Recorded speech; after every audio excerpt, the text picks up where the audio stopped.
네, 반갑습니다. 우리 또 조영호 학감님 덕분에 이렇게 또 오늘 그 교회에 같이 와서 여러분께 함께 호흡할 수 있는 시간이 돼서 너무 영광일 것 같고요. 제가 오늘 이제 강의하는 부분은 한국 에너지인데 이제 한국에는 무엇인지 왜 이렇게 지구촌이 한국의 열풍을 보는지 이런 부분들에 대한 이야기들을 여러분과 같이 해볼 텐데요. 아무래도 요걸 하기 전에 여러분과 같이 제가 또 이제 그 최근에 똑똑이라는 책을 썼습니다. 그래서 네이버에 제 이름 홍대순을 검색하시면 이제 아실 텐데 또 잘 강의도 들어주시고 굉장히 리액션이 좋으신 분들은 또 책을 또 이렇게 드릴 수 있도록 하는 시간을 또 가져보도록 하겠습니다.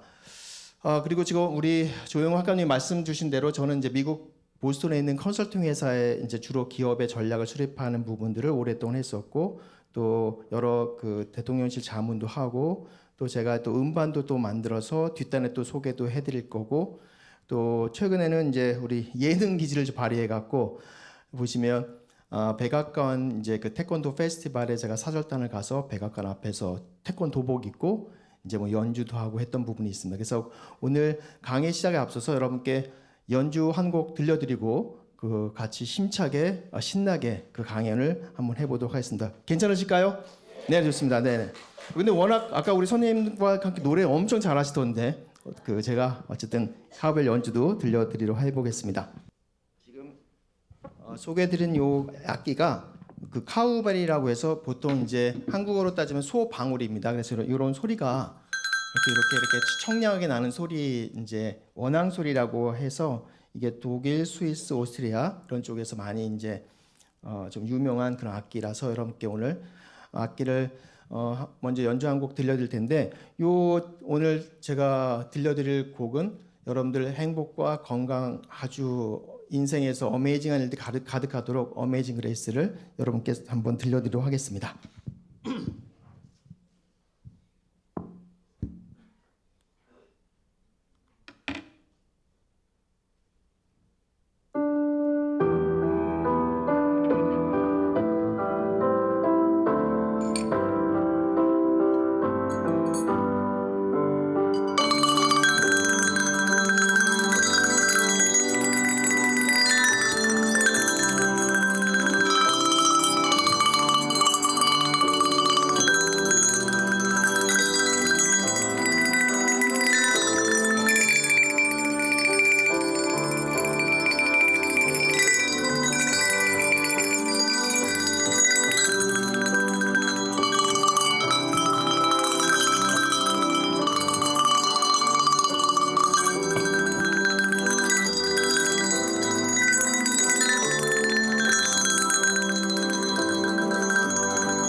네, 고맙습니다.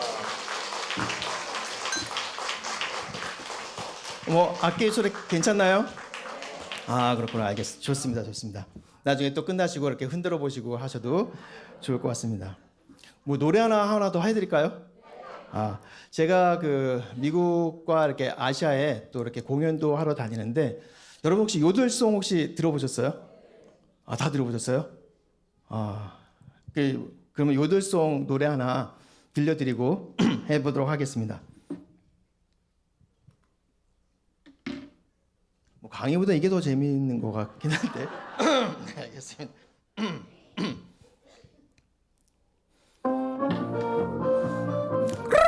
박수 부탁드리겠습니다.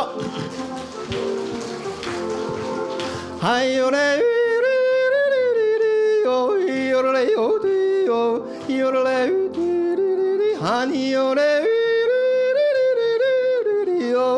레요 우피타야 멋지게 울려라 계곡을 따라 울려라 우피타야 무지개 따라서 즐거운 꿈을 싣고 이어라라 우리 요라리요 이어라라라라 우리 요라리요 이어라라 우리 요라리요 이어라라라라 우리 요라리요 요라라라라 우리 요라리요 이어라라라라 우리 요라리요 요라라 우리 요라리요 이어라라라라 우리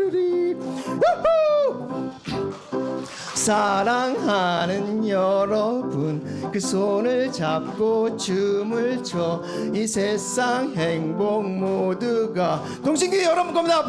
파이팅 감사합니다. 여러랄라 위리리리 여러랄라 위리리리 여러라 우리 요라 요라라 우리 요라로 여러라 요라라 우리 둘이야 오로로 레이리 오이리 오루 에이리 오이리 올라우루 에이리 오루 이야라우두 이야라우두 이야라우리 띠리 오로로 레이리 오이리 오루 에이리 오이리 올라우루 에이리 오이리 이야라우두 이야라우두 이야라위 요라레 요아우루리리 요라라요 이야라우리 요라라 이야라우리 요라레리리 요라레 요아우루리리 요라라요 이야라우리 요라라 이야라우리 요라레 오로로 레이리 오이리 오루 에이리 오이리 올라우루 에이리 오이리 이야라우두 이야라우두 이야라우리 띠리 오로로 레이리 오이리 오루 에이리 오이리 올라우루 에이리 오이리 이야라우두 이야라우두 이야라위 아프나 볼리본 슬러스 음포 위번 문 카네 쿠마인 더 브로스 운처 케이밍 블로드 아프나 번 코스 벨 하이게 미네도 데니스 저스 러스트 사스미아 슬리베 모 레이리 오이리 오루 에이리 오이리 올라우루 에이리 오이리 이야라우두 이야라우두 이야라우리 띠리 오로로 레이리 오이리 오루 에이리 오이리 올라우루 에이리 오이리 이야라우두 이야라우두 이야라위 감사합니다. 네, 여러분들 기회가 되시면 유들송 같이 여러분과 또 나중에 또 하는 기회가 되면 좋을 것 같습니다. 자, 그럼 본격적으로 이제 강의에 들어가도록 하겠습니다. 그 전 세계에서 루브르 박물관을 1시간 만에 주파하는 민족이 있습니다. 어느 나라일까요? 네, 오늘 대부분 제가 질문 드린 답은 주로 다 대한민국이 답이 되지 않을까 싶은데 왜 그러면 한국 사람들은 루브르 박물관을 1시간 만에 주파할 수 있을까? 여기에 우리의 그 강점이 어마어마하게 들어 있습니다. 바로 우뇌가 한국은 굉장히 많이 발달된 민족이고 그 우뇌라 하면은 여러분들이 잘 아시는 감성, 그 다음에 창의 이 부분들이 굉장히 지금 시대의 핵심적인 경쟁력 중에 하나입니다. 여러분께 제가 질문 드려볼게요. 바나나, 원숭이, 사자, 바나나, 원숭이, 사자 세 개 중에 관계 있는 것 2개를 엮어보시면 어떻게 엮을 수 있을까요? 와, 정말 여기 계신 분들은 정말 건강도 하시지만 정신적으로도 엄청나게 지성인 분들이신데 제가 이렇게 젊은 친구들, 대학생들 강의하면은 이런 반응이 잘 안 나오거든요. 그냥 아무 얘기 안 해요. 근데 여기 계신 분들 정말 액티브합니다. 여러분들 위해서 큰 박수 한번 부탁드리겠습니다. 대단하십니다. 네, 근데 대부분 바나나하고 이제 원숭이를 먹는데 서양에서 보면 이거를 보면 정말 비과학적입니다. 서양 친구들은 바나나하고 원숭이를 묶을 생각을 거의 안 하고 왜냐하면 바나나는 과일이고 그 다음에 사자, 원숭이는 동물이죠. 그래서 우리랑 생각하는 관점이 달라요. 그래서 그쪽은 서양은 좌뇌가 좀 발달되어 있고 논리가 강하고 우리는 조금 감성이 강한데 문제는 뭐냐면 이 감성과 감정이 강하다 보니까 뭐 정도 많고 의리도 많고 그런데 예를 들면 여러분들 잘 아시는 뭐 KBS 100분 토론, 심야 토론, MBC 100분 토론할 때 토론 자체가 안 되는 게 뭐 얘기하다가 뭐가 말이 막히거나 안 맞으면 너 몇 살이야 뭐 이렇게 되는 구조가 되니까 문제가 생길 수밖에 없죠. 그래서 우리는 다만 그런 우뇌가 굉장히 많이 발달되다 보니까 그런 창의 그리고 여흥, 기질이 여러분들이 지금 전 세계 노래방에 제일 많은 국가가 어느 나라죠? 우리나라죠. 그렇죠? 그만큼 흥각기가 엄청 넘치는 민족 중에 하나입니다.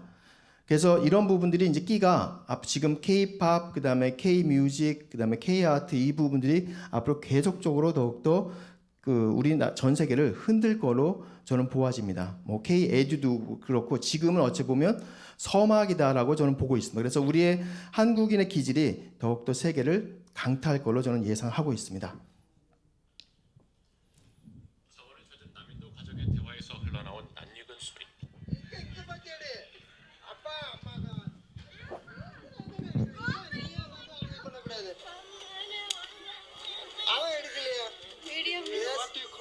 What do you call father? 아빠. And what do you call mother? 엄마. 아빠, 엄마, 나. Who are you? 아빠, 엄마, 나. 근데 이거 보셨지만 이게 지금 우리나라 인도 교포들이 아니잖아요, 그렇죠? 인도 드라비다족 북부 쪽에 있는 민족인데 사실 이 언어가 타미로 중에 이제 타미로에 사용되는 언어 중에 하나입니다.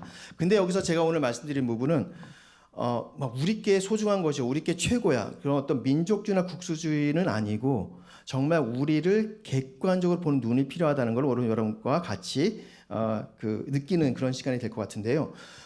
중요한 것은 그만큼 우리가 보시면 한국은 조용한 아침의 나라가 아니고 굉장히 오지랖이 넓은 민족 중에 하나입니다. 근데 그러다 보니까 남의 관심사에 그렇게 관심이 많은 거죠. 그래서 불편한 것도 있고 좋은 것도 있는 게 아마 여러분들이 충분한 그런 지혜가 있으시니까 느끼실 수 있을 것 같은데 중요한 건 그만큼 우리 한국은 오래전부터 인도와 이렇게 교류했다는 부분의 흔적 중에 하나입니다. 그래서 인도의 춤사위나 그런 고구려의 무용총을 보시면 우리 그 춤사위 모양이나 국악 장단이 인도와 매우 유사합니다. 근데 문화는 누가 더 많이 충분히 활용하고 쓰느냐에 따라 달라집니다. 대표적인 것이 여러분들 소주의 원조 어느 나라일까요? 요건 대한민국 아닙니다. 어느 나라일 것 같습니까? 네? 인도요? 일본? 몽고입니다. 근데 몽고인데 왜 소주에 지금 전 세계는 왜 소주 하면 코리아라고 할 수 있냐면 그만큼 우리가 훨씬 더 누리고 사용하다 보니까 우리께 돼버린 거죠. 근데 우리가 잘 사용 안 하면 우리도 다 문화를 자칫 뺏길 수도 있는 부분이 있을 겁니다. 근데 왜 몽고냐면 몽고가 오래전부터 우리를 고려시대 때 엄청나게 침략을 했잖아요. 그때 많이 갖고 온 것 중에 하나가 바로 소주였습니다. 그걸 갖고 응용해서 만든 게 지금 한국의 대표적인 소주로 자리매김을 하게 됐죠. 보통 그 대서사시 인류의 여러 서사시 중에 일리아드 오디세이는 대부분 들어본 적이 꽤 많아요. 여기 계신 분들 많이 들어보셨을 텐데 왜 경주에 가면 이제 이번 달 말에 에이펙 열리는데 경주에 왜 이렇게 갑자기 우리나라 임금님 신라 원성왕 같은 그 왕릉에 왜 중동의 석상이 저렇게 우리 왕을 지키고 있을까? 그냥 보면 굉장히 이상하거든요. 그런데 그 원유를 따져보면 바로 페르시아의 대서사인 쿠시나메라는 곳이 있습니다. 일리아드 오디세이는 우리나라 이야기가 하나도 없지만 보시는 바와 같이 여기 그 쿠시나메는 800페이지 중에 무려 500페이지가 우리나라 이야기입니다. 즉 신라 시대의 이야기와 페르시아 이야기들로 왕자와 공주 이야기로 가득합니다. 그러니까 이만큼 우리는 옛 선현들을 가만 보시니까 굉장히 많이 이렇게 뭔가 오지랖 넓게 뭘 돌아다니고 뭔가 교류하고 했던 부분을 볼 수 있는데 지금 이게 이제 전 세계사를 한꺼번에 갖고 온 지도라서 사실 안 보이시긴 할 텐데 중요한 건 뭐냐면 지금 빨간색 그어져 있는 이 부분들 이전까지 이 부분은 우리가 꽤 잘 살았던 시기였습니다. 근데 우리가 잘 아시다시피 조선 그 성리학 들어오면서 조선 중기 이후 그리고 대한제국 그다음 일제강점기 6.25 이 부분에서 우리가 최악의 어려움을 겪고 사실 그 어려움을 극복하는 데 여기 계신 분들의 역할이 사실 어마어마했죠. 그렇게 산업화를 이루고 그리고 보통 그 당시에 경공업 뭐 가발 수출하고 이런 부분 그리고 지금은 디지털이지만 그때는 돼지털도 팔고 막 그랬었던 그 시기 통해서 사실은 우리나라가 이렇게 지금 전 세계 10위권에 올라오게 됐던 굉장히 중요한 역할 중에 하나였습니다. 그래서 이 부분을 보시면 그래서 우리는 대부분 요때를 많이 기억하는데 요때를 우리가 조금 더 잘 살펴볼 필요성이 있다. 특히 8세기 때 전 세계적으로 굉장히 중요한 도시를 꼽으라 하면 그 중에 하나가 바그다드 그다음에 콘스탄티노플 제국의 콘스탄티노플 그리고 그 다음에 중국의 시안, 그리고 신라의 경주를 꼽을 수 있을 만큼 가장 위대한 최대 도시 중에 하나가 번성했던 도시가 바로 신라의 경주입니다. 이때 중요한 건 바로 개방과 교류가 굉장히 핵심 중에 하나였었죠. 이때 이미 신라는 해수부라고 하는 부분을 갖고 있었고, 그리고 고려시대 때는 장관을 외국인을 채용했던 케이스가 있습니다. 우리나라는 지금 현재 대한민국은 장관을 아직까지 외국인을 채용한 적은 한 번도 없습니다. 그만큼 가만히 보면 우리 옛날이 훨씬 더 좋았던 부분들, 앞선 부분들도 꽤 많았다라고 생각할 수 있겠죠. 우리나라 가만 보면 세계 최초 최고가 굉장히 많습니다. 그리고 우리가 지금 산업도 보면 조선, 반도체, 철강인데 그게 그냥 그렇게 주력 산업이 된 것이 아니라 우리 역사에 저는 이걸 어떻게 생각하냐면 선현의 지혜와 그리고 후손의 노력의 합작품이라고 보고 있습니다. 여러분들 경복 중앙박물관 가시면 선사관 가시면 세계 최초의 배 어느 나라일까요? 제가 지금부터 이제 어느 나라일까 여쭤보면 저게 진짜 우리나라 맞을까 하는 생각도 들 정도로 잘 안 가르쳤던 우리한테 낯설었던 부분도 있습니다. 보시는 바와 같이 세계 최초의 배는 바로 한국입니다. 창녕 비봉리에 있는 배가 세계 최초의 배입니다. 그러니까 이 부분이 이제 고려시대 때도 배도 잘 만들고 이순신 장군의 거북선도 잘 만들게 하는 원동력, 문화적 유전자가 됩니다. 세계 최초의 고래잡이. 사실 고래라고 하는 부분은 문명사에서 굉장히 중요한데 우리는 그만큼 고래와 굉장히 친했습니다. 그래서 보면 지금도 이 분해하는 방법을 여기에 착안해서 분해하는, 그래서 정말 지금 현대적으로 보더라도 고래 도감이라고 할 수 있는 부분이 바로 지금 보시는 울진에 있는 암각화입니다. 여러분들이 여기 계신 어머니들이 이렇게 아기를 낳고 첫 번째 드셨던 음식이 뭐죠? 미역국이죠. 제가 보니까 제가 동대문하고 조금 인연이 있는 게 요 바로 옆에 있는 동대문 동대문병원으로 제가 태어났거든요. 그래서 오는 길에 참 지금은 이제 거기에 병원이 없어졌죠. 어쨌든 너무 반가워갖고 더욱더 뜻깊었는데 왜 미역을 먹을까를 보면 굉장히 유력한 설 중에 하나는 바로 고래가 바로 새끼를 낳고 미역을 뜯어먹는 것을 우리가 관찰하면서 우리가 그걸 답습한 거라고 하는 게 유력설 중에 하나입니다. 그만큼 우리 고래와 친했고, 그러면 우리가 전 세계에서 고래 왕국 코리아인데 그러면 이걸 갖고 우리가 좀 뭔가 활용해 보는 게 없을까 생각해 보니까 지금 우리나라에 있는 거는 오리온에서 나온 고래밥 정도 있더라고요. 이 정도 갖고 우리가 고래 왕국이라고 하기는 너무 그릇이 작아서 아무래도 이런 부분의 전통의 해석을 더욱더 많이 하는 게 좀 필요할 수 있겠다 생각합니다. 고인돌 우리나라가 전 세계에서 50% 이상을 갖고 있기 때문에 고창부터 시작해서 굉장히 큽니다. 그래서 이런 부분에 기술적으로 따지면 이때 토목과 건축 기술은 사실 어마어마한 우리 선현의 지혜가 담긴 그 DNA를 구전으로 또는 서류로 사실 여기 계신 분들이 받아안고 그걸 또 우리 지금 후손들한테 전해주는 역할이 있었기 때문에 지금 대한민국이 저는 존재한다고 생각합니다. 우리가 아까 말씀드렸듯이 우리는 지금 너무 내륙 국가관을 갖고 있는데 사실 우리는 삼면이 바다라서 해양 강국이 돼야 되는 게 필요합니다. 특히 그때 신라와 고려는 굉장히 해상 강국으로서 무역을 주도했던 요충지 중에 하나였는데 그 중에 하나가 바로 해신이라고 불리는 장보고입니다.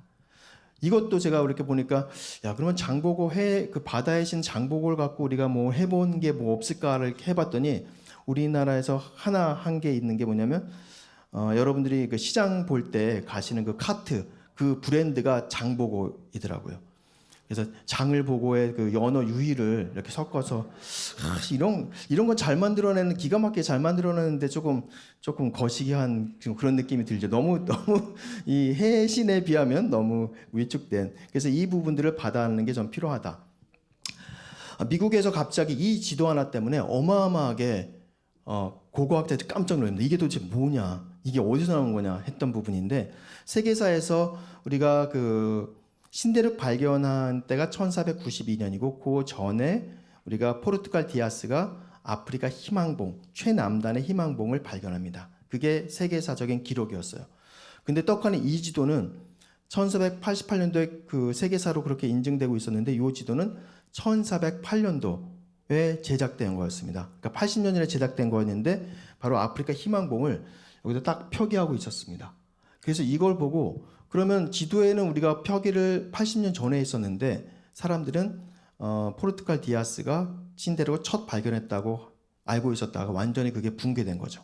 그래서 이게 이제 호넬 강리도라고 하는 지도인데 태종 2년 때 바로 1408년도 때 우리나라가 세계 최초의 유라시아 아프리카 전도를 만든 겁니다. 이때 유럽 사람들은 저 사하라 사막 이남이 네모난지 별 모양인지를 알 수 없었어요. 저기 내려가면 죽는지 어쩌는지 뭐 낭떠러진지 알 수 없었는데 우리 한국의 최초로 저렇게 희망봉을 정확히 표기를 했다는 사실입니다. 그래서 이 부분을 갖고 서양에서는 스미소니언 지도 책에 보시면 여기는 누군가 반드시 아시아 사람이 항해했을 가능성이 클 정도로 그 묘사가 정확하다라고 표현되어 있습니다. 아직까지 역사적으로는 누가 여기를 갔는지는 아직 규명이 되지 않았습니다. 분명 제가 볼 때 중국, 한국, 일본 중에 한 사람이 아닐까라고 생각을 하고 있습니다. 요즘에 이제 그 교황청이나 루브르 박물관에서 우리 각광을 받고 있는 것 중에 하나가 우리나라의 한지입니다. 그래서 이 문화재 복원에서 어마어마하게 중요한 역할을 하고 있고 여러분들 잘 아시는 우리가 직지신경이 이제 금속 활자가 전 세계 1등인데 최초인데 또 목조 활자에서도 1등입니다. 그게 바로 여러분들이 잘 아시는 무구정광 대다란이경입니다. 이게 발견될 수 있었던 결정적 요인이 바로 1000년이 지났을 때 발견됐거든요. 바로 한지로 인해서 이것이 종이가 이제 없어지지 않고 그대로 보존될 수 있었던 어마어마한 종이죠. 근데 이제 이 종이를 한지가 저렇게 외국에서는 야 이게 뭐냐 미래에서 온 종이 아니야 뭐 이렇게 분위기가 있는데 정작 종주국인 우리 한국에서는 야, 종이 종아리가 뭐 이렇게 비싸 뭐 이런 분위기로 거의 그 무시를 당하는 그런 상황들이 있죠. 그래서 가만 보시면 우리의 오래된 전통은 인류의 미래라는 관점을 우리가 가질 필요가 있습니다. 그래서 전통은 버릴 거, 촌스러운 거, 낡은 것이 아니라 우리가 정말 갖고 가야 되고 오히려 지금 굉장히 인공지능 시대에서 국부 창출의 굉장히 중요한 원천이 바로 전통 문화 유산입니다. 여기 계신 분들의 특히 어머니들이 많으신데 우리 보통 조각보라고 해서 막 그 헌 조각을 이렇게 끼워서 했던 그래서 밥상에 덮었던 그런 부분을 조각보로 하는데 우리는 보시면 이거 조각보 보시면 자제분들이나 이 손자 손녀들은 어떻게 판단하냐면 촌스럽다고 보통 보고 지저분하고 촌스럽고 쭈글쭈글하고 선도 안 맞고 막 보통 이러거든요. 그런데 이거를 해외에서 전시를 나갔더니 외국 사람들은 이게 누구 작품이냐고 물어봐서 거의 까무러쳤거든요. 이게 작품이 아니라 이건 뭐 대한민국의 어머니들은 다 아시는 그냥 일상생활 속에 그냥 그 하나의 그 결과물인데 이걸 작품이라고 표현하는 것 자체도 익숙지가 않고 그래서 그 까르띠에 같은 명품 브랜드에서 이렇게 조각보 스카프를 전시도 하게 합니다. 그래서 우리는 굉장히 익숙해서 무시하는데 서양에서 보면 외국에서는 보면 굉장히 귀한 것들이 매우 많습니다. 우리가 보통 무시하고 발로 차는 막사발. 우리가 대한민국의 정말 중요한 문화 중에 하나가 막문화가 있습니다. 막걸리, 막춤, 막사발 이런 것들이 있는데 막이라고 하는 부분은 굉장히 우리는 거기 우연과 창의가 굉장히 많아요. 근데 우리 한국은 그런 우연의 속에서 창의가 매우 나오죠. 보통 서양에서는 요리할 때 레시피가 정확히 몇 그램 계량을 하게 되는데 우리나라는 어떻게 되냐면 뭐 이런 거죠. 뭐 그 어머니 그러면 여기 된장찌개에 소금을 몇 스푼 넣을까요 하면 두서너 스푼을 넣으라고 하니까 2스푼인지 3스푼인지 알 수가 없고 그러니까 대강 버무리고 하는 이렇게 되니까 알 수가 없거든요. 근데 그 안에 중요한 건 엄청난 창의가 있다는 사실입니다. 그것이 정형화되지 않았기 때문에 굉장히 우리는 창의와 우연을 섞을 수 있는 부분이 있죠. 그게 굉장히 서양과는 다릅니다. 음식도 마찬가지로 음식을 보면 서양 음식은 서양은 코스로 나오잖아요. 그 하나씩. 우리는 어떻게 되죠? 우리는 그냥 통으로 나오죠. 그래서 서양은 시간 전개형입니다. 그러니까 맛이 딱 정해져 있어요. 처음에 뭐 샐러드 먹고 그다음에 뭐 스프 먹고 그러니까 맛의 변화가 없어요. 근데 우리는 공간 전개니까 한 상에 다 때려 넣어서 내가 젓가락으로 시금치를 먼저 먹을 수도 있고 국을 먼저 먹을 수도 있고, 이게 굉장히 거기서 엄청난 그 차이가 나오거든요. 그래서 우리는 굉장히 창의에서는 정말 전 세계적으로 굉장히 두드러지는 민족 중에 하나다. 그래서 IQ가 제일 좋죠. 그다음 근면성실 제일 최고죠. 그리고 우연과 창의 최고죠. 지금 우리가 보통 지금 여러분들이 뭐 요즘에 막 챗GPT 얘기를 많이 들어보실 수 있는데, 과거 산업혁명 시대에서 보시면 우리 인간을 대체해가는 것이 뭐냐? 첫 번째는 우리의 신체를 다 대신하게 갔습니다. 그만큼 몸으로 했던 부분을 기계나 컴퓨터가 훨씬 더 빠르게 합니다. 그렇게 이제 그래서 우리는 기본적으로 우리 육체를 이제 기계한테 반납하게 됐죠.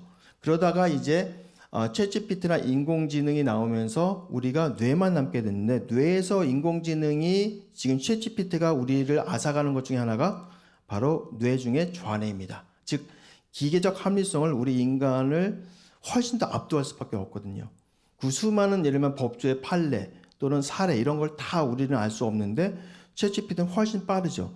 그럼 남는 게 뭐냐면 우뇌만 남게 되기 때문에 그 우뇌에 바로 창의와 우연, 창의의 심장이 바로 우뇌인데, 그 우뇌는 우리나라가 전 세계 제가 볼 땐 최고입니다. 그래서 우리는 한국은 매뉴얼대로 하는 걸 정말 싫어요. 지 마음대로 하는 걸 좋아하거든요. 그래서 사고도 나기도 하지만 때에 따라서 굉장히 생각지 못한, 그래서 불가능을 가능하게 만드는 정말 중요한 요소를 갖고 있습니다. 우리는 어찌 보면 결핍 속에서도 정말 풀어냈던 것이 너무 많아요. 그래서 보시면 콩나물을 전 세계에서 우리나라만 먹습니다. 근데 콩나물의 효능이 엄청 좋잖아요. 외국 애들은 관심도 없어요. 근데 우리는 그게 너무 간절했기 때문에 뭐가 없을까 이걸 우리가 고민하면서 우리는 우연과 창의를 만들어냈던 것이 굉장히 크죠. 그래서 아마 제가 볼 때 콩나물은 더욱더 나중에 전 세계에 더 확산될 가능성이 굉장히 큽니다. 아직까지 특히 뭐 고사래 이런 거는 걔네들은 거의 사료로 생각하지 정말 인간이 먹어도 안 될 뭐 그런 걸로 생각하는데, 우리는 너무 맛있게 잘 먹고 있는 것 중에 하나가 바로 그런 겁니다. 그래서 우리의 오래된 전통, 인류의 미래라고 하는 생각을 우리가 가져갈 것이 굉장히 중요한 부분이고, 그런 부분들을 우리가 산업에 접목하게 된다면 더욱더 엄청난 국부를 창출할 수 있게 되는 원동력이 되겠다 싶습니다. 그래서 그거를 보통 컴퓨터에 보시면 여기도 보면 인텔 인사이드가 있거든요. 그런 인텔 기업, 미국 반도체 기업이 있는데 기업한테 판매하는 업체, 그래서 보통 B2B 기업이라고 하는데, 근데 우리도 이런 한지 같은 거를 하게 되면 전자제품의 자동차에 한지 인사이드 이런 식으로 우리의 전통 문화를 알려가는 것이 매우 신국부 창출에 중요할 수 있고, 이거를 헤리티지 노믹스라고 이제 세계 최초로 명명해 갖고 여러 형태로 알리고 있습니다. 여러분들 이렇게 보시면 또 인스타나 페이스북도 하시고 이렇게 뭐 인터넷 보시고 하시는 분이 계신데, 여러분들이 이렇게 막 발레나 막 이렇게 클래식 이런 거 이렇게 예술회관 가고 오시면은 기분 좋으시잖아요, 그렇죠? 그치, 삶은 이런 거지, 이런 게 인생이지, 뭐 이렇게 되면서 SNS도 올리고 하는데, 혹시 여기 계신 분 중에 혹시 이런 건 있을지 모르겠네요. 혹시 살프리춤이나 제주 영등국 같은 거 보시고 막 이렇게 자랑하시고 그러신 분 혹시 계신가요? 아무래도 이런 게 좀 있어 보이죠. 아무래도 이런 거 발레 이런 거, 그렇죠? 그래서 우리는 정말 나쁜 의도는 하나도 없는데 뭔가 우리가 스스로 경시하는 경향이 많아요. 요거를 우리가 문화 사대주의라고 할 수 있는데, 기본적으로 미학이 달라요. 서양은 직선입니다. 우리 한국은 곡선이에요. 근데 문화와 철학과 가치는 사실 경중을 다룰 수 없지만, 저는 감히 얘기하고 싶은 부분은 자연의 직선이 있나요? 네, 자연에는 직선이 없습니다. 자연은 곡선만이 존재해주고 있거든요. 우리가 바로 곡선의 미학을 갖고 있어요. 그래서 서양의 관점에서 보면 굉장히 꾸부정거리고 촌스럽거든요. 그리고 뭐가 오와열도 안 맞아요. 보세요, 이거 지금. 왜냐하면 우리는 내면의 미학을 정말 중요시 여기기 때문에 이분들이 보는 게 관심이 없어. 자기가 막 해갖고 이렇게 막 꾸부정되고 있으니까 촌스러워 보일 수 있는 가능성도 큽니다. 색깔도 그렇죠. 오방색. 저거 뭐야, 그런 막 샤머니즘 생각하고 이렇게 되거든요. 근데 얘네들은, 서양은 직선이고 하늘 찔러. 우리는 땅 쪽을 굉장히 강하게 중요시 여깁니다. 그래서 우리는 서양은 외면의 미학, 우리 한국은 내면의 미학, 그리고 서양은 직선, 그리고 한국은 곡선. 그래서 정원도 보시면 서양 정원은 깔끔합니다. 그리고 일본도 역시 일본은 좌뇌형이라서 일본 정원도 깔끔합니다. 일본을 보시면 정원이 깔끔하고 우리는 정원 지 마음대로 막 해놨거든요. 그게 지 마음대로 일부러 그런 게 아니고 뭐 귀찮아서가 아니라 자연과 호흡하는 그런 관점이 있습니다. 저는 한옥에서 제일 좋아하는 단어가 뭐냐면 차경, 경치를 빌려온답니다. 그래서 자연에 왜곡을 시키거나 자연에 인위적으로 하기보단 자연과 호흡하는 이 부분이 굉장히 중요해요. 근데 이게 아주 사소하게 언어에도 들어가 있습니다. 서양은 사물을 다 객체로 봅니다. 그래서 보면 영화를 판매하는 그 티켓을 판매하는 곳을 그냥 티켓, 그 다음에 엔트리, 엑싯, 나가는 곳, 엑싯 이렇게 되어 있거든요. 근데 우리는 들어오는 곳, 나가는 곳, 표 파는 곳 이렇게 인터랙션을 굉장히 중요시 여기는 민족입니다. 그러다 보니까 언어도 그렇게 우리가 관계형으로 설정되어 있고 그러다 보니까 그런 부분들이 지금 전 세계적으로 조금 더 각광을 받을 수 있다. 근데 여기 말씀드린 대로 이건 이 살브리춤 오방색은 막 촌스러워 이렇게 하시다가 이 구찌가 이렇게 오방색을 사용하면 여기에 또 환호합니다. 와, 근데 이게 300만 원, 400만 원이거든요. 그래서 이때는 그렇게 오방색 들어가는 부분을 좋아하면서 이때는 또 엄청 싫어하고 그래서 알 수 없는 아리송한 신비한 나라의 놀라운 사람들의 이야기 중에 하나이긴 합니다. 판소리도 있는데요. 판소리가 완전히 완창을 들으려고 하면 정말 좀 고문이 좀 필요합니다. 한 4시간, 5시간 걸리거든요. 혹시 완창을 관람하신 분 계신가요? 네, 쉽지 않아요. 근데 우리가 일본 가면 또 가부키조는 또 막 그렇게 막 또 즐겨 하거든요. 그래서 벤또 싸가면서 일본은 자신들의 문화를 또 지키는 그런 부분도 굉장히 많았습니다. 우리 이쪽 동대문 이쪽에 1호선 쪽에 보시면 동묘역이 있습니다. 이 동묘역은 누구를 모신 사당일까요? 네?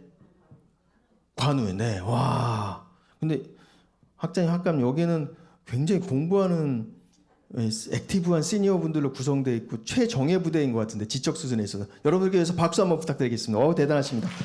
이거 쉽지 않은 지리적으로 좀 가까워서 그런가? 어쨌든 동묘역은 관우를 모신 사당인데 저는 동묘역에 있는 부분들은 충분히 가능하다고 봅니다. 근데 적어도 동묘역에 있으려면 그 전에 저는 단군역이 있어야 되지 않을까 하는 생각이 있습니다. 왜냐하면 우리나라의 최초의 국가가 고조선이고 그 고조선을 만든 시조가 단군인데 그게 없이 동묘역만 있다. 이 부분을 조금 우리가 한번 생각해 볼 필요가 있지 않을까 싶고요. 이 부분을 조금 더 보시면 여기 보시면 우리나라 지폐가 총 4종류인데요. 이 4종류의 지폐의 공통점이 몇 개 있습니다. 뭘 것 같으십니까? 네? 네, 다 조선시대 사람으로 구성되어 있고 거기다가 성리학 관련된 분들로 많이 구성되어 있습니다. 사실 우리가 진짜 힘든 과정을 겪었던 것이 조선시대고 그 성리학에 대한 단점들, 좋은 점들은 있지만 그것들을 악용했던 그 사례들이 있는데 죄다 근데 저 같으면은 이거는 굉장히 외국인한테 환전 마케팅 차원에서 고려하면 사실 저는 인물을 좀 바꿨으면 한다. 근데 이 각각의 분들은 출중하십니다. 각각은. 근데 전체 국가 전략 차원에서 보면 저 같으면 여기에 단군 또는 우리 단군 그리고 또 고구려 시대 때 광개토 대왕 그리고 신라의 김춘추 이런 분들을 저는 김유신 이런 사람들이 삼국통일의 주역 이런 분들이 된다고 하면 이 사람들이 우리나라는 벌써 5,000년 전에 우리는 이런 홍익인간 정신을 갖고 있어서 이렇게 얘기할 수 있거든요. 근데 죄다 조선이니까 서양에서는 이런 부분들을 보고 조선만 있나 보다 생각할 수 있는 가능성도 있죠. 그래서 이거를 저는 그런 부분들을 또 우리가 약간의 중국 쪽에 약간 그런 소중화 사상들이 보이지 않게 있다 저는 봅니다. 특히 또 하나 부분은 일제가 우리를 너무 그 말살을 많이 했지만 그 중에서 진짜 이들이 제대로 전략적으로 보이지 않겠던 것이 정신 문화 말살이었습니다. 그리고 너희들은 열등해. 그리고 너희들은 서로 분열시키고 이간질시켰던 이 부분들이 결정적인 사실 우리한테는 아픔이었습니다. 그리고 이들이 사실은 그 부분이고 지금 우리 대한민국 사회가 딱 일제가 원했던 사회대로 살아주고 있는 것만 생각하면 사실 저는 좀 피가 좀 거꾸로 돋거든요. 우리가 막 분열되고 아군과 적군이 누군지 모르고 진짜 이렇게 힘겹게 살아왔던 이 과정을 일제 저 위에서 이 아마 간교한 미소를 지으면서 조선인들 너희들이 이렇게 살 줄 알았다고 하면서 굉장히 좋아하는 걸 생각하면 좀 피가 거꾸로 솟죠. 그리고 우리가 사실 일본과의 우리 한국은 미래에 굉장히 같이 손잡고 가야 될 국가임은 맞습니다. 그럼에도 불구하고 우리한테는 큰 역사적 교훈이 있습니다. 우리는 압도적으로 일본과는 게임이 안 되는 형님 국가였었지만 왜 우리는 일본한테 저렇게 뒤처졌을까에 대한 몇 가지 중에 하나가 대표적으로 1871년도입니다. 이때 이 아우 국가였던 일본은 이때를 근대화의 계기로 삼으면서 이와쿠라 사절단을 파견시킵니다. 그래서 유럽과 세계를 돌아다니 그래서 그 당시의 예산의 1%, 그러니까 지금 우리나라가 700조 예산이거든요. 그러면 7조를 투입해 갖고 자, 우리 선진 문물을 보고 배워서 우리 근대의 박차를 가자. 이렇게 했던 것이 이와쿠라 사절단이었습니다. 그러면서 메이지 유신을 통해서 일본은 완전히 아우 국가였다가 이제는 우리를 이제 넘어서는 그러한 국가로 등극하게 됩니다. 반면에 우리나라는 이때 뭐 했을까? 이때 우리는 전국에 척화비를 세웁니다. 그래서 그러면서 굉장히 근대화에 뒤처지게 되면서 우리가 또 한 번의 아픔을 겪게 되죠. 그러면서 이제 여러 가지 힘든 부분의 과정을 겪게 되는데 이만큼 역사적 교훈이 굉장히 큽니다. 그리고 일본 같은 경우는 그리고 사실 보시면 알겠지만 인진이란 때 우리가 일본 장수들한테 보통 이제 너 성과 지표를 뭘로 했냐면 코나 귀를 베어 갖고 오면은 그거를 소금에 절여서 일본으로 보내면 너가 그 실적으로 인정해 줬거든요. 그래서 일본에 가면 그런 귀 무덤, 코 무덤이 존재하는 이유 중에 하나입니다.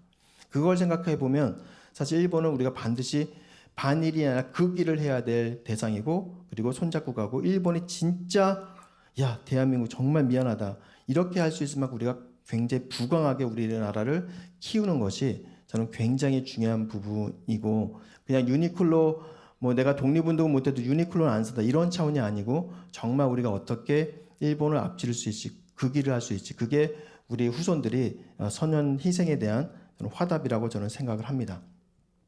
그래서 지금 말씀드린 부분이 바로 삼독 아까 그 서양의 사대주의 그리고 중국의 중화 사상 그리고 일본의 식민사관이 여전히 살아있을 수 있는 부분 의도는 하지 않았지만 우리 내재된 마음속에 한국에는 한국인이 없다. 그런 관점이 있습니다. 이 삼독을 그래서 저는 양독, 중독, 외독 이렇게 표현하는데 참 희한한 게 우리나라 분들은 근데 전 세계 강국이 세 나라가 있거든요. 중국, 그다음 일본, 그다음 미국. 근데 이 세 나라에 유일하게 그 놈자를 붙이는 민족이 바로 우리 대한민국 사람들입니다. 그래서 이게 이런 그런 자신감은 저는 참 좋은데 좀 더 전략적으로 좀 생각하고 우리가 한번 덤비자. 그래서 근데 우리가 또 언어 유희가 굉장히 많아서 제가 이렇게 외국 사람들하고 이제 여러 오피스에 있는 사람들하고 일을 해보면 한국은 놀라운 정말 다이나믹한 코리아예요. 그리고 우리 막 그 고소에도 보면 쟤네들은 나라가 전쟁을 하게 되면 사비를 털어서 나라를 막는 이런 특이한 민족이라고 표현을 하고 있어요. 근데 여기 계신 분들 다 그런 식의 생각과 또 삶을 살아오고 계시는데 우린 그게 굉장히 익숙하거든요. 나라가 안 하면 위정자들이 저렇게 나라를 망쳐놔도 우리 그 민초들이 알아서 나라를 구하는 저는 그런 기질이 있고 밤새도록 노래를 부르는 그런 민족적 특성을 갖고 있습니다. 그래서 이런 삼독 근데 또 언어 유희가 있어서 이거 미국 놈 그다음 중국 놈 일본 놈이라고 하지 않고 미국 놈을 양놈 그다음에 또 중국 놈을 뭐라 그러죠? 떼놈 그다음 일본 놈 외놈 이렇게 역시 대한민국 최고입니다 진짜. 그래서 근데 문제는 이렇게 되다 보니까 우리한테는 자칫 우리 얼과 혼이 빠져나갈 수 있는 부분인 거죠. 그냥 가랑비 젓듯이 조금 우리가 새어나가다 보니까 우리가 누군지를 알 수 없는데 그거는 우리가 정말 역경의 과정을 거치면서 우리가 그 좀 먼지가 묻었던 부분을 이제 닦아낼 필요가 있을 겁니다. 닦아내게 되면 우리가 누군지를 객관적으로 볼 수 있죠.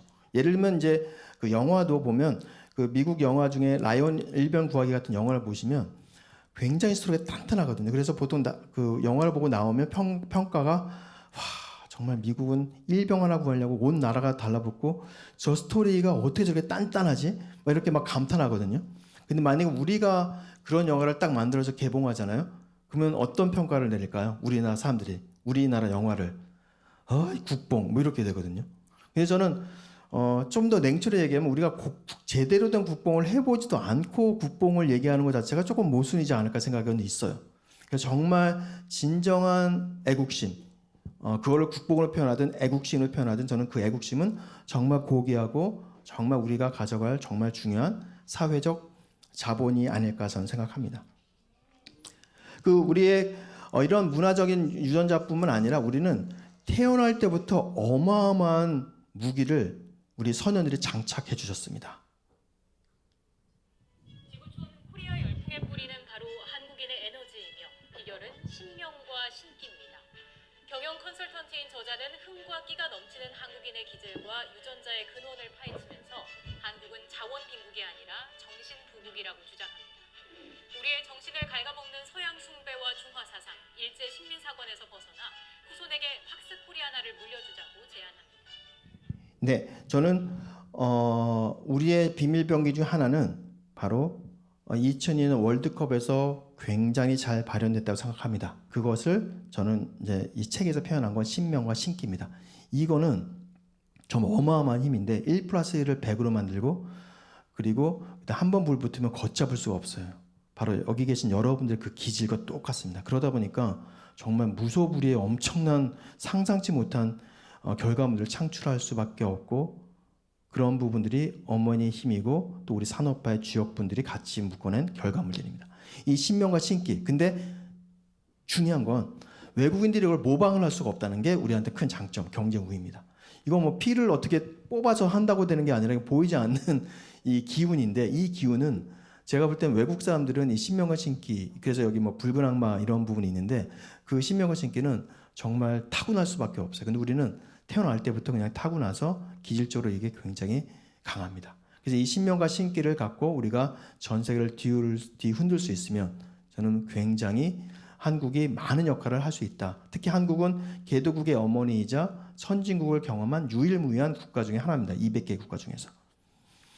근데 이렇게 막 그 끼가 넘치는 이 애들을 그래서 우리나라의 그 신명과 신기를 생각하면 이 정도 기계를 좀 가진 친구들이야 전 될 것 같거든요. 이게 초등학생이 그린 그림입니다. 전 세계 지도를 이렇게 그려놨는데 일제 식민사관도 아주 뛰어나고 일본은 보이지 않게 해놓고 뭐 호주는 제주도 정도 이 정도 스케일이 우리 한국의 기질적 특성이거든요. 근데 이거를 이 교육기관에서 이렇게 좀 만들어 보는 거죠. 위 건물이 두 개인데요. 위는 학교 같죠. 밑은 뭐 같습니까? 밑에도 학교라 불리긴 합니다. 이 별칭으로. 교도소이거든요. 근데 둘 다 애칭으로 저기도 학교라고 부르시긴 하더라고요. 근데 어쨌든가 둘 다 굉장히 중앙 통제, 관리가 굉장히 용이하게 세팅되어 있어요.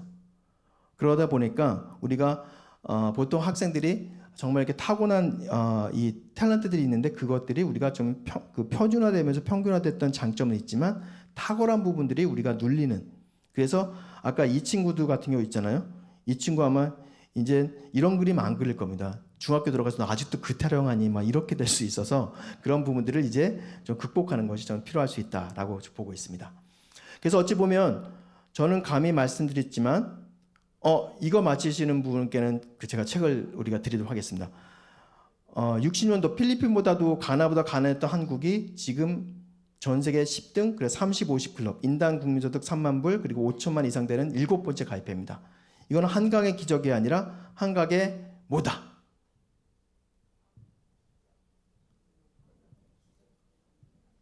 네, 1번 중력, 2번 저력. 중력이라고 대답하시는 분은 안 계시겠죠? 네, 한강의 저력. 우리 물론 외형적으로 봤을 때 한강의 기적 맞지만 우리 적어도 우리 한국인은 한강의 그건 저력이다. 우리의 살아난 문화유산과 그리고 그런 유전자를 갖고 우리가 만들어낸 선현의 지혜와 후손의 결과 노력의 정말 피난 노력의 합작품이라고 저는 생각하기 때문에 이거는 우리의 전 저력입니다. 근데 한강을 또 왜 한강을 또 이렇게 표현하는지 모르겠어요. 한강을 또 요 표기를 쓰거든요. 가급적이면 이런 것도 좀 고민해 갖고 이렇게 한나라 한자가 아니라 우리 대한민국 한자를 쓰도록 하는 게 저는 맞다라고 생각합니다. 이런 작은 부분도 우리가 아까 말씀드렸던 삼독에 우리가 빠져 있기 때문에 이런 것들을 우리가 잘 안 보이는 겁니다. 저는 해야 된다고 생각하고요. 그래서 대한민국이 왜 21세기에 지금 극동에 존재하고 있는지 그 존재 이유를 저는 팍스 코리아나라고 얘기합니다. 전 세계 가장 잘 살고 그리고 가장 문화적으로 존경받는 문화 대국, 이것이 대한민국이 지금 존재하는 21세기의 인류의 역할이자 저는 책임이라고 저는 생각합니다. 이렇게 얘기하면 이게 될까? 영국 변방의 작은 국가 섬나라였습니다. 그러나 이들은 팍스 브리테니카 24시간 해가 지지 않는 나라를 만들었습니다. 당시는 군사 영토였지만 이 제국이란 개념이, 그러나 지금은 군사 영토는 그것이 아니라 문화 영토, 경제 영토로서 충분히 역할을 할 수 있다. 더군다나 우리나라는 사실 이렇게 정말 폐허, 희망, 절망투성이었습니다. 아무도 관심을 갖지 못했습니다. 그렇지만 우리는 1960년도 때 글릭 아프, 살아서 돌아오라. 바로 박정희 대통령께서 서독의 듀스부르크에서 차관을 빌려오면서 바로 파독 광부와 간호사분들, 광부들이 수십 킬로 내려갈 때 항상 했던 인사말이 글릭 아우프였습니다. 살아서 돌아오라. 바로 파독 광부 간호사분들의 그 월급을 담보로 차관을 빌리고 그것을 통해서 우리는 이제 산업화 고속도로도 닦고 그다음에 산업 단지도 세우고 했던 그런 역사적 그 희생과 헌신이 우리가 있었기에 지금이 가능합니다. 더군다나 이때 이런 멘트 속에서 우리 한국이 어떻게 갈지를 많이 고민했던, 정말 여기 계신 분들의 정말 이렇게 친구분들도 되실 수 있고 선배분들도 될 수 있고 후배분들의 어떤 희생 속에서 여기 계신 분들 함께 만들었던 나라가 대한민국입니다. 그만큼 다른 어떤 나라보다 우리 대한민국은 정말 보석같이 귀하고 소중하고 각별하죠. 그리고 그 다음에 우리가 민주화를 통해서 이렇게 대한민국이 일어섭니다. 더군다나 우리가 어려운 과정에서 4대가 국립현충에 안장된 가문, 호국 가문이 있습니다. 100년에 걸쳐서 4대가 다 모두 그 목숨을 산화해 가졌습니다. 독립운동하시다가 신관에 조직하다가 그리고 또 그 6.25 전쟁 때 또 참전했던 마지막 이장희 중위까지, 그래서 이남규 가문이 바로 호국 가문입니다. 그래서 대전에 그리고 지금 국립현충원에 가시면 4대가 형충원에 안장된 정말 자랑스러운 이런 어떤 헌신과 희생이 있었기에 우리 대한민국이 지금 어깨 위에 올라와 있고, 그 어깨 올라오는 과정에 여기 계신 분들의 헌신과 역할이 정말 중요했었기 때문에 어쩌면 저도 개인적으로 정말 감사를 여기 계신 분들께 드리고 싶습니다. 한국을 응원하는 노래 코리아 참가가 화제를 끌고 있습니다. 우리 국민으로서의 자긍심을 일깨워주는 동시에 코로나로 지친 국민에게 희망의 메시지도 전하는데요. 조유로 기자입니다.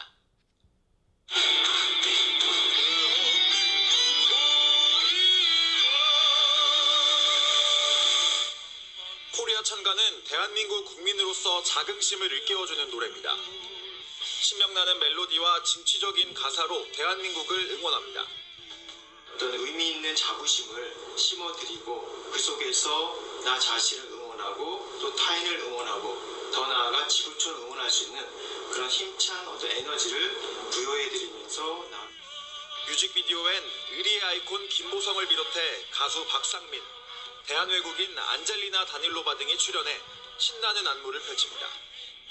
노래를 부른 김보성은 어려운 시기에 빛나는 대한민국을 응원하는 동시에 국민에게 희망을 전하고 싶다고 밝혔습니다. 국민 여러분들 힘내시고 제가 응원할 테니까 다 같이 한번 이 힘든 상황을 의리로서 극복했으면 좋겠습니다. 특히 코로나19 장기화로 지친 상황에서 국민들의 정신 방역제 역할도 할 것으로 보입니다. 방방곡곡 울려 퍼질 이 노래가 우리들의 마음을 다독이며 다시금 자긍심을 일깨우고 있습니다. 코리아 참가가 대한민국과 여러분을 응원합니다. 대한민국 파이팅! 네, 고맙습니다. 와. 제가 이렇게 그 애국가가 너무 진지해서 좀 코리아 그 음반이 하나 필요하겠다 해서 만든 게 바로 코리아 찬가. 그래서 우리의 힘찬 기상과 에너지를 담고 미래를 나아갈 귀를 담은 것이 바로 코리아 찬가입니다. 마지막으로 여러분과 그 응원 한번 하고 마무리할까 하는데요. 제가 자랑스러운 코리아를 제가 자랑스러운 코리아 하면 여러분들이 대한민국 힘차게 외쳐주시고, 제가 사랑스러운 코리아 하면 여러분들 대한민국 하시고 마지막에 와를 5초간 큰 함성을 지르면서 마무리하도록 하겠습니다. 준비되셨습니까? 네, 좋습니다. 하겠습니다. 자랑스러운 코리아. 잘한다. 사랑스러운 코리아. 와, 네, 좋습니다. 여러분들 정말 대한민국에 태어나 주셔서 정말 감사드리고, 여기 계신 분들 덕분에 이렇게 이 후예인 저를 포함해서 이 후손들이 그 어깨 위에 올라타고 지금부터 열심히 달릴 수 있는 계기가 되지 않았나 싶습니다. 그리고 정말 대한민국 그리고 여러분들 삶에 많은 행복과 그리고 건승 가득하시고 대한민국 자부심을 지금보다 더 많이 가지시는 계기가 되면 좋을 것 같습니다. 고맙습니다.